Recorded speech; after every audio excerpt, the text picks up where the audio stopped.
नमस्कार मित्रों, टीएस की बात में आपका स्वागत है। मैं हूं त्रिवेणी सिंह।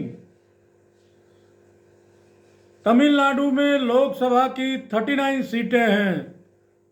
तमिलनाडु में दो दल हैं जो सत्ता की अदला बदली किया करते थे। डीएमके पार्टी को करुणानिधि नेतृत्व करते थे तथा एआईडीएमके को एमजीआर और उसके देहांत के बाद जयाललिता नेतृत्व करती थी। इस तरह से तमिलनाडु में कभी डीएमके की सरकार बनती थी तो कभी एआईएडीएमके की सरकार बनती थी। लेकिन अब यह तीनों नेता इस दुनिया में नहीं हैं। करुणानिधि के बाद उनके पुत्र एमके स्टालिन डीएमके की कमान संभाल रहे हैं। 2019 के लोकसभा चुनाव में डीएमके को भारी सफलता मिली थी। 39 सीटों में से 38 सीटों पर डीएमके गठबंधन की जीत हुई थी। उसी तरह से राज्य के चुनाव में भी उन्हें अप्रत्याशित सफलता मिली। ऐसा क्यों हुआ? इसका एकमात्र कारण है जयललिता के मृत्यु के बाद एआईडीएमके के पास कोई करिश्माई नेतृत्व या नेता नहीं है तथा पार्टी में आपसी फूट पड़ गई है। इससे ये एआईडीएमके काफी कमजोर हो गई है। तमिलनाडु में भाजपा कभी एआईडीएमके तो कभी डीएमके के साथ तालमेल करके चुनाव लड़ती थी। लेकिन अब तक भाजपा तमिलनाडु में अपना पांव जमा नहीं पाई थी। भाजपा ने तमिलनाडु में बेदाग छवि के आईपीएस अधिकारी रहे के अन्नामलाई को प्रदेश की कमान सौंप रखी है। अन्नामलाई से हुए टकराव के बाद भाजपा ने एआईडीएमके से गठबंधन तोड़ लिया। के अन्नामलाई ने पूरे प्रदेश का दौरा किया। प्रत्येक विधानसभा के वोटरों तक मेरी मिट्टी मेरे देश के लोग के बैनर के तरह पहुंचने की कोशिश की।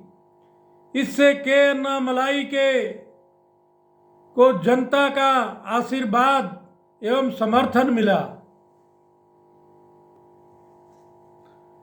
तमिलनाडु में भाजपा के लिए हमेशा पथरीली जमीन बनी रही।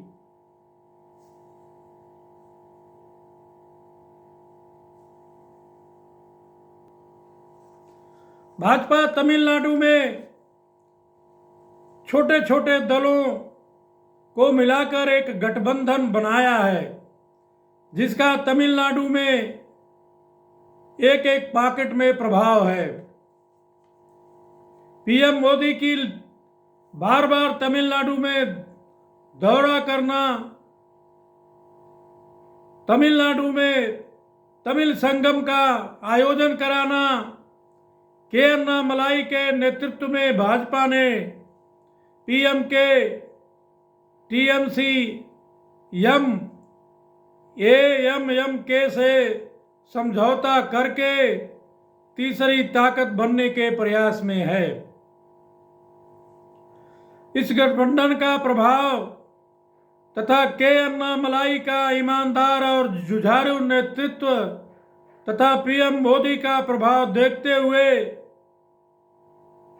इस बार भाजपा को लोकसभा में 4 से 5 सीटें जीतने की संभावना दिख रही है।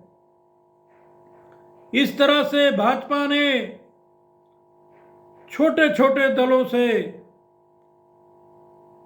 राम सेतु बनाकर तमिलनाडु में चुनावी समर पार करने की आस में है। अब यह कितना खरा उतरता है, यह जो कदम उठाया गया है इसमें कितना तमिलनाडु के लोगों का समर्थन मिलता है, ये चुनाव का परिणाम आने के बाद ही पता चलेगा।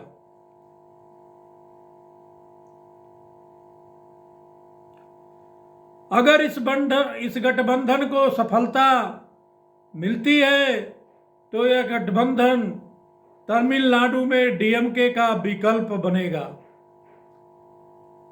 बन सकता है और तमिलनाडु के राजनीति में एक बहुत बड़ा परिवर्तन देखने को मिलेगा। प्रिय दर्शकों, अगर आप मेरे चैनल पर नए हैं तो मेरे चैनल टीएस की बात को सब्सक्राइब करिए, मेरे वीडियो को ज़्यादा से ज़्यादा लाइक करिए और मेरे वीडियो को ज़्यादा से ज़्यादा लोगों तक पहुंचाइए, शेयर करें।